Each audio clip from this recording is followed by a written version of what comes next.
critic at Vox, and so I've just seen the film myself yesterday, I think, which was a delight.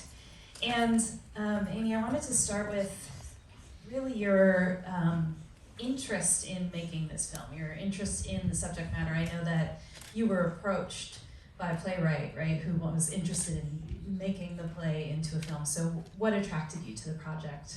Yeah, I mean, Scott Organ is the playwright, and he had a production of this play here in New York, and he just sent me the play, and I was like, well, this is a really interesting play, and it's a really interesting movie that we could shoot in a contained thriller way during COVID, and it was an investigation of things that I sort of wanted to be curious about. It turns out that human beings are fallible, and myself amongst them. And I thought, this was a great engine, the engine of genre to get into the fibers of some complex things, and that's something that I wanted to be playful about. And we basically, in an act of defiance, we're like, okay, we're gonna make this movie by this date for however much money we have, which, I said might result in Scott and I acting in it with finger puppets and an iPhone, or it could be a proper film. And I think there was some of that defiance that was created a gravitational pull, and Summer Phoenix was our first attachment, who I found through our DP, Bobby Wachowski. And then Eden Wernfeld came aboard, which was, sort of, for those of you that understand the role of the creative producer, nothing happens in film without your creative producer. So that was an incredible gift to the process. Salita, I think you're in the house, who is our fearless, sort of general of all things, our first AD, came in to rescue some of us, and I don't know if there's anyone else in the house that was involved in the film, but that was the beginning of the process, and some of that was the faith of our producers. Charlie, I know you're in the house. Charlie Piggott was one of our investors. Oh, there you are.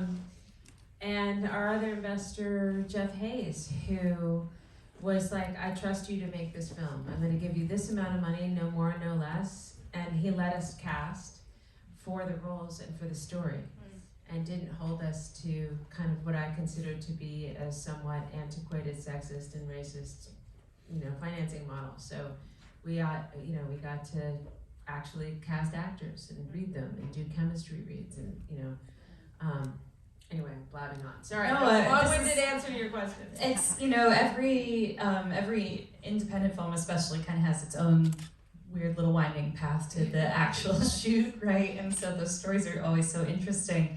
Another thing independent films can do, I think, is tackle the complexity of these kinds of characters. These, as you say, are not perfect characters, but even then you're not even sure where you are with them a lot of the time, and that's sort of the thriller aspect of it. You don't know what you're supposed to think, and even at the end we're all sitting here having seen it, left thinking, oh goodness, reevaluating what we just saw.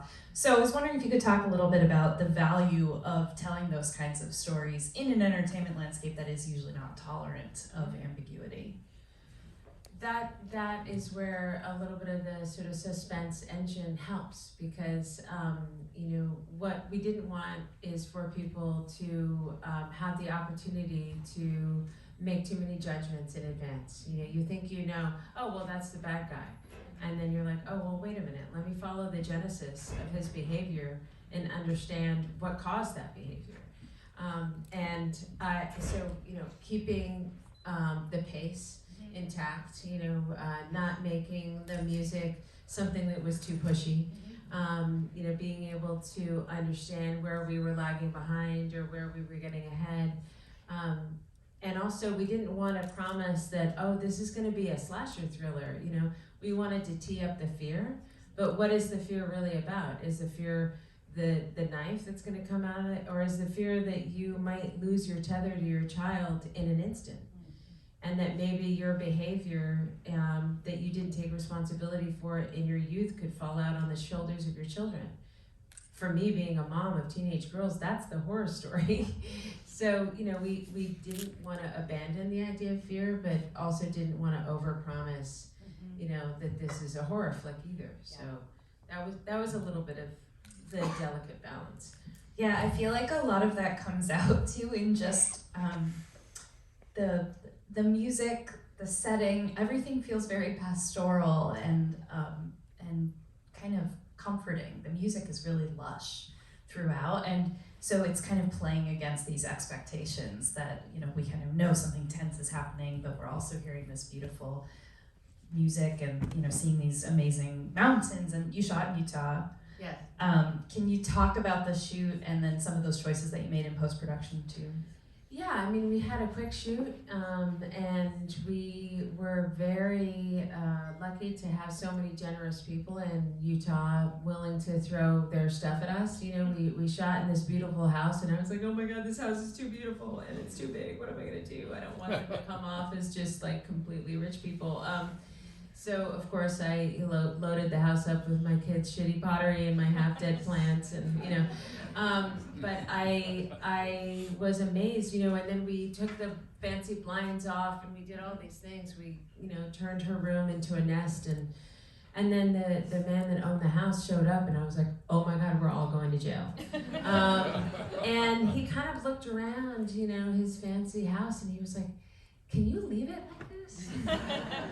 And I realized it was because it was lived in, you know, and having production designer who understood, you know, that I wanted to have the sort of detritus, the artifacts of a lived life, you know, of a single mom who loves her kid, who's also trying to survive. And what does that feel like? And, you know, when you have people that will get in the ring with you and imagine what that could be like, then that becomes super fun, you know, so.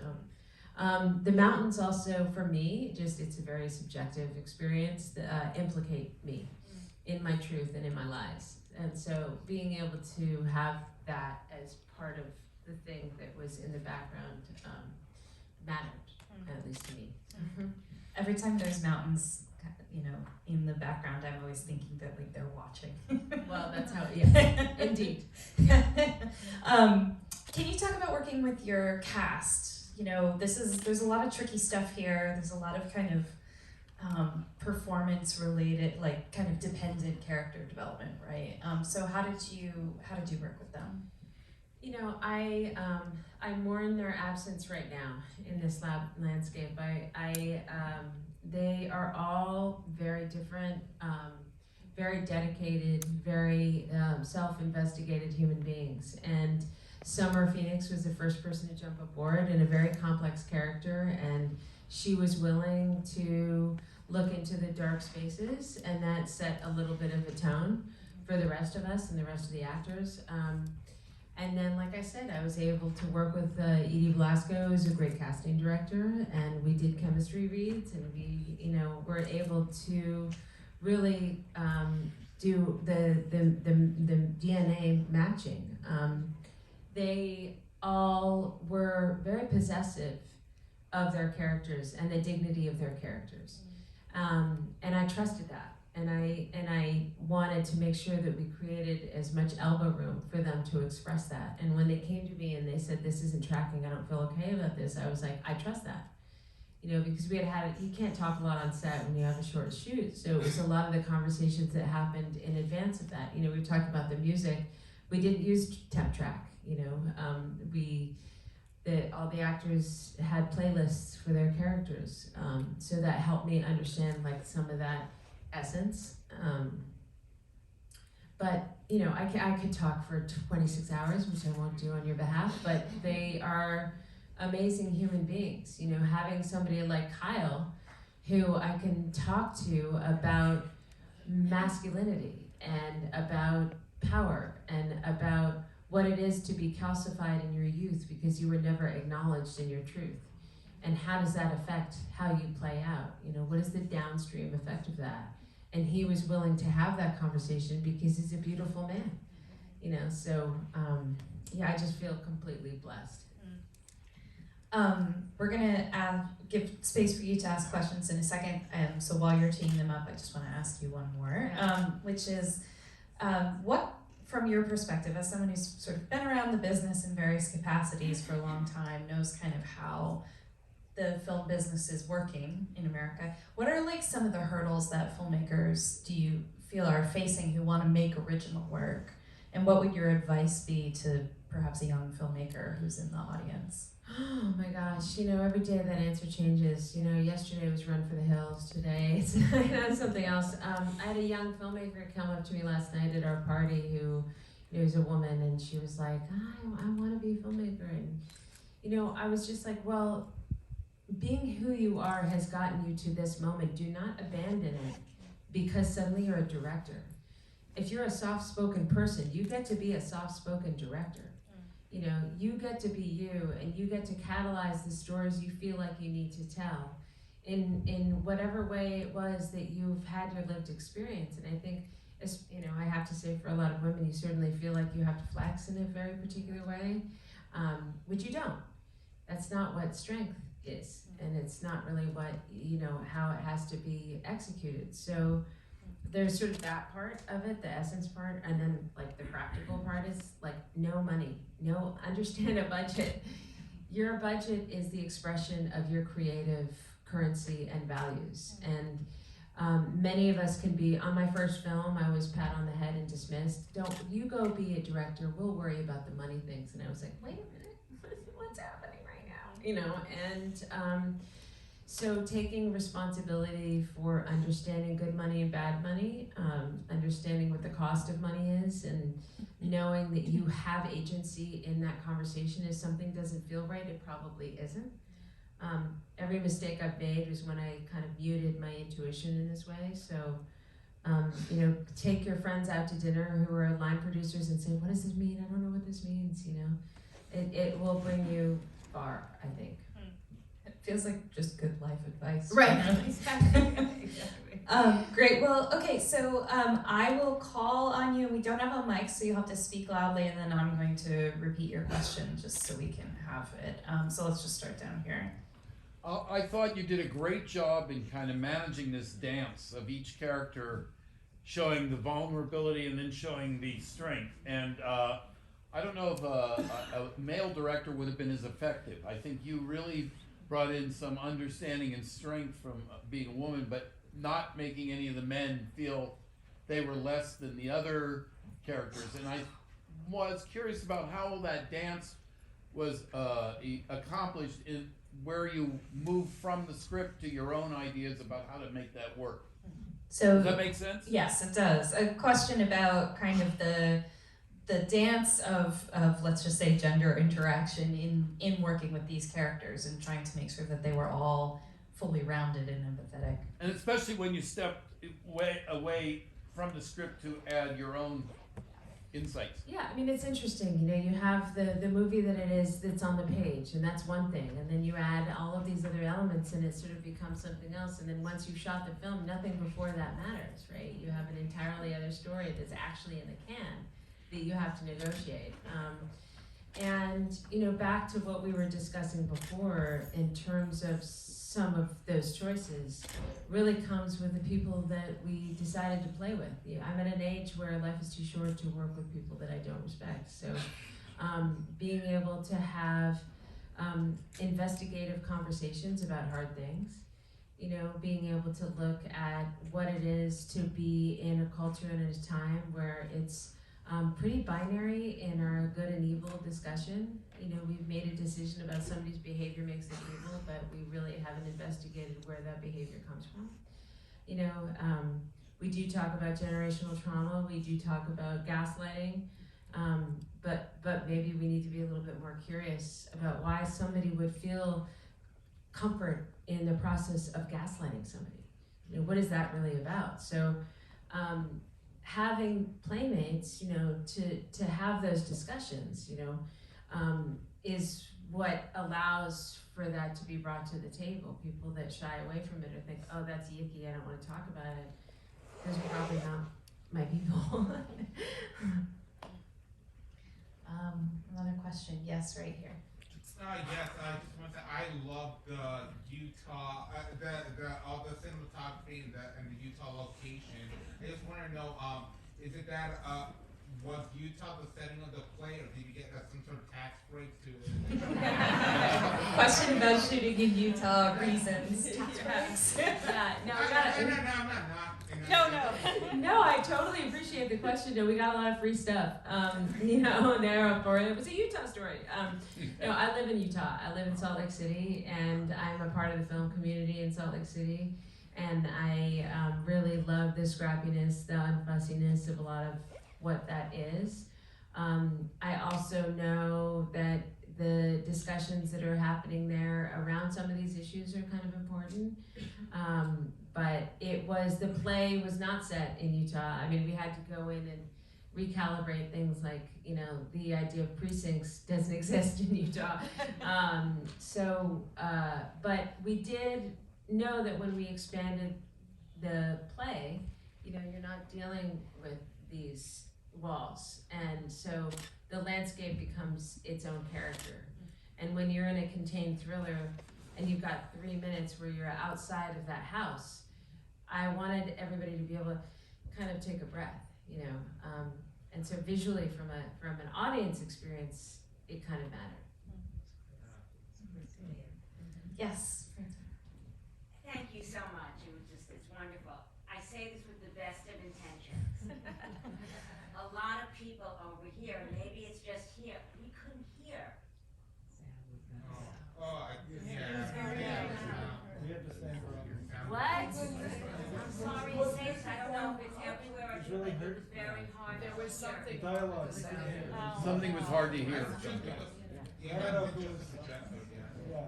We can hear you now, it's great. It was still wonderful. That's great dialogue. You know, I'm having a weird sort of triggered flashback of my first film when we screened at Sundance, and I had seen the movie so many times, and I usually would go in and sound check for like the first minute and then sort of hightail it out, and then finally I was like, oh, it's gonna be fine, and you know, I went out and had a drink, and I came back for the Q&A, and the first person raised their hand and they said, you know, your use of silence was so interesting.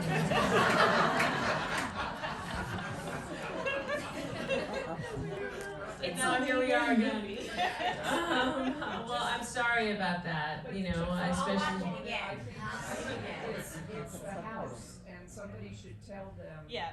Because it wasn't, I'm sure, your sound mix, it's something here, Right. and they Right. should be informed about. No, I mean, it was certainly not our sound mix. Well, thank you for telling me. Okay. Okay, right here. Yes. We could hear it just fine over here. Okay. Oh, good. All right. We're over here. Interesting. It was very enjoyable. What I particularly liked too, and I didn't know if this came from the play or if this is something you incorporated to, just how much every character had their own reality and didn't quite remember things quite the same. And it took so I found that very interesting too, because that's true of life. People remember conversations in the past differently, and if that was part of the play or if that was incorporated in discussions of the characters. That's Scott's writing.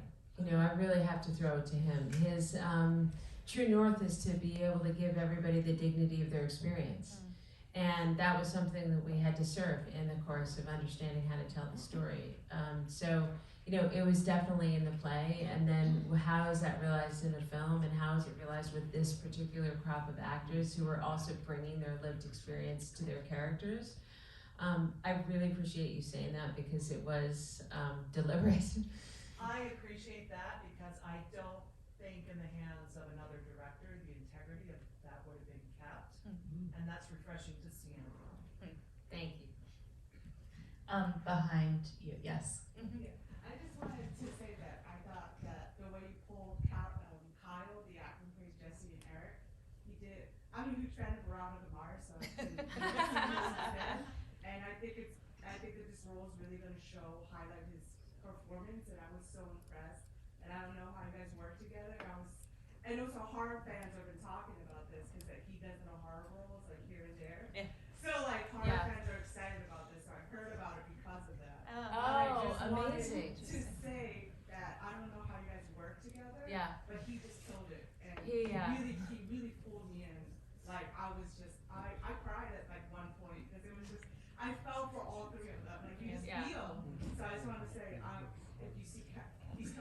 I'm as a fan of him, I'm not. It was amazing to see him. Oh, I love that so much. He deserves all the accolades. It's a willingness and it's a work ethic. When he signs on to something, he signs on to something. And so, he was determined to realize this character with its full width and breadth. And so being able to have those kinds of conversations with him at the outset, and establishing a kind of trust, he kind of put himself in my hands in certain ways, and I in his as a storyteller. So what's most exciting to me as a director is to be able to see the potential of an actor and realize that it hasn't been realized yet. And perhaps we could have that moment together. Perhaps this is going to be something that ends up being satisfying.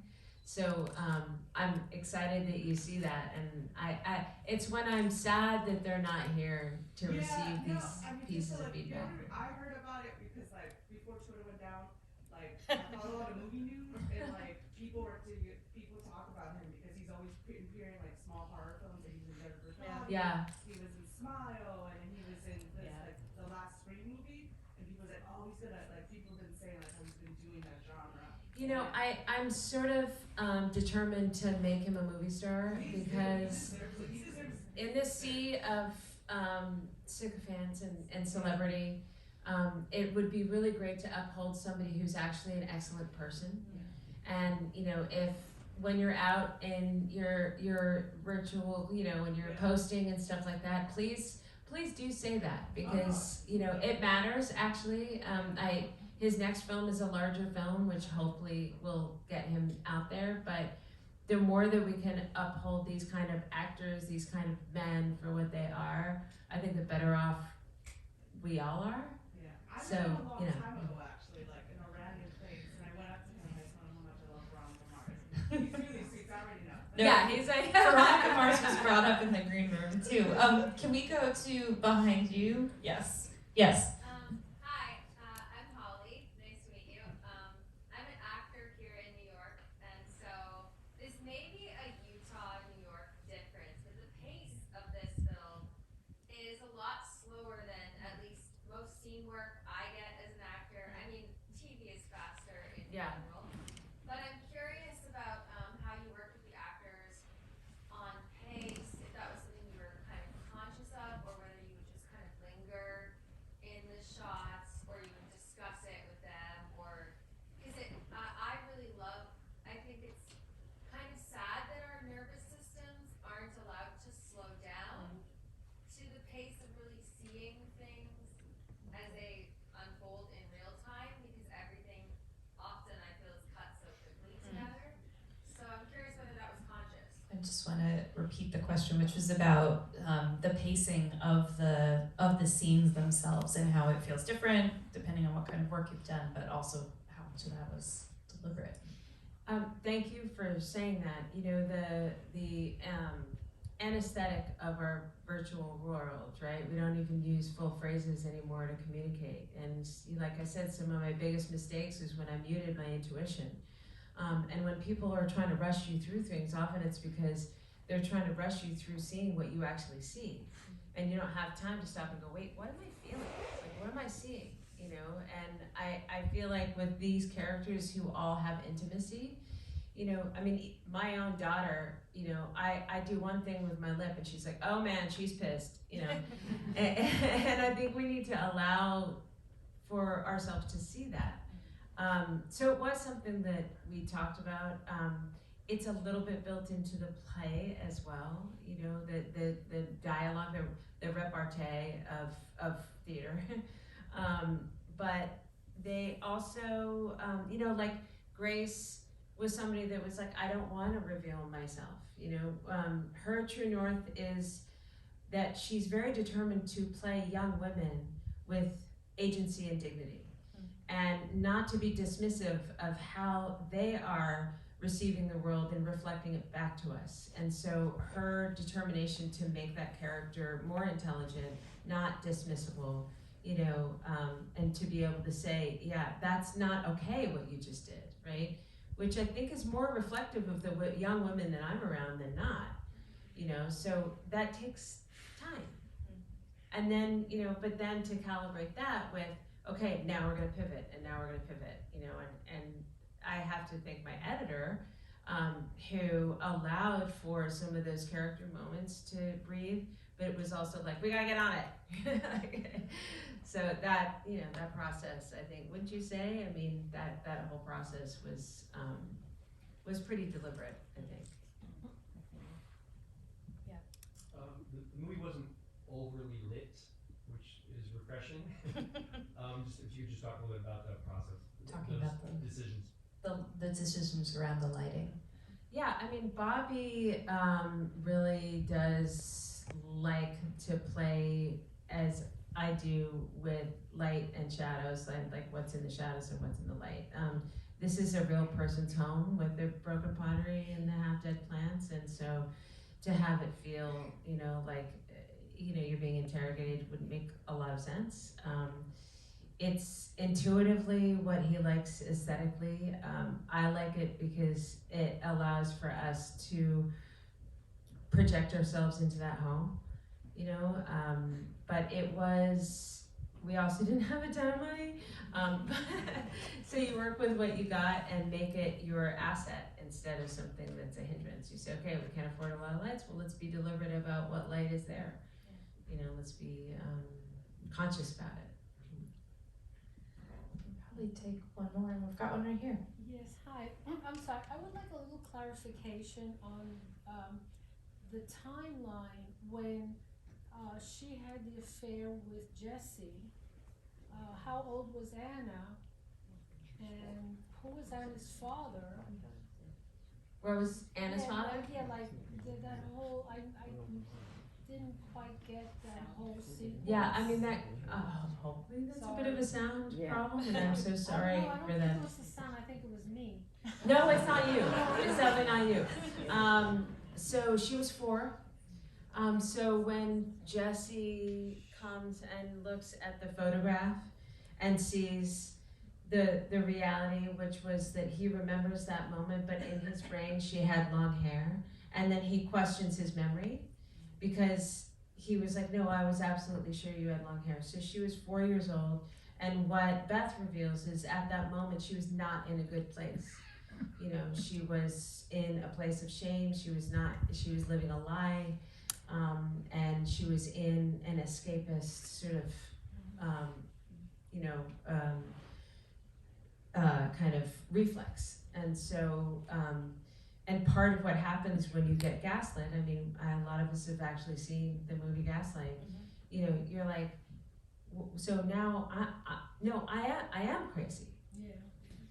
And that's part of what happened to this young man. So it was important because he had also been failed. He had been failed by the adults around him to acknowledge his lived experience. And so, anyway, you wanted to know how old she was. She was 4. Now I'm like waxing on about something you didn't even want to know about. I wasn't clear because I couldn't see the picture clearly because I have poor eyesight, so I couldn't really get the details on the picture that they showed. I remember the picture, he was in the photograph. Yeah, this is what makes me nervous about it being on like people's phones. Oh, I know. Yeah. Speaking of that, we are in theaters starting on Friday. We're starting on August 4th, and I really hope that people get to see it in a movie theater. I like going to movie theaters. If you are on social media and you can tell people to see it in the theater, it's a proven concept to have movies in movie theaters. And even if you can't be there and you feel like buying a couple of seats for your friends, I'm not going to stop you. Well, thank you all for the great questions. Thank you.